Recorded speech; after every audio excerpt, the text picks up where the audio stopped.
ఈరోజు ప్రభుత్వం ఏదైతే ఎన్నికల మేనిఫెస్టోలో పెట్టామో కర్నూలులో హైకోర్టు బెంచ్ పెట్టాలని చెప్పి ఆ రోజు ఎన్నికల మేనిఫెస్టోలో చెప్పాం.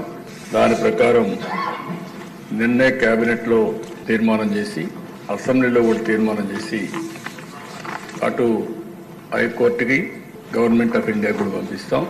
వీలైనంత తొందరలో కర్నూలులో హైకోర్టు బెంచ్ రావడానికి ఈ ప్రభుత్వం అన్ని విధాల ప్రయత్నం చేస్తాం. ఇంత మునుపు ఏదైతే అక్కడ లోకాయుక్త కానీ స్టేట్ హ్యూమన్ రైట్స్ కమిషన్ కానీ ఇలాంటి ట్రిబ్యునల్స్ ఏమైనా ఉంటే అవి కూడా అక్కడే ఉంటాయి. అవి కూడా షిఫ్ట్ చేయడం లేదని చెప్పి మరొకసారి తెలియజేస్తున్నా. ఇది కాకుండా దిశ ఈరోజు ఈ ప్రభుత్వం వికేంద్రీకరణ ఎక్కడికక్కడ 1-2 సిటీసే కాకుండా ఈరోజు అన్ని ప్రాంతాల్లో సమగ్ర అభివృద్ధి కోసం కట్టుబడి ఉన్నాం.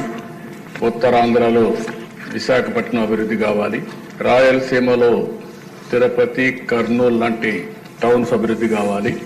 అదే సమయంలో ఇక్కడ అమరావతి కూడా చాలాసార్లు చెప్పాం. ఆ రోజు మీరు చూస్తే 3 రాజధానులు అని చెప్పి 3 ముక్కలు ఆటాడి కడాన ఏ ప్రాంతం కూడా అభివృద్ధి కాకుండా చేశారు.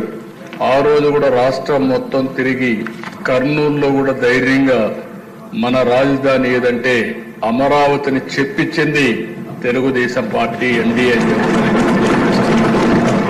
విశాఖపట్నానికి వెళ్ళి విశాఖపట్నం మీటింగ్లోనే మన రాజధాని ఏదంటే అమరావతిని విశాఖపట్నం కూడా చెప్పారు.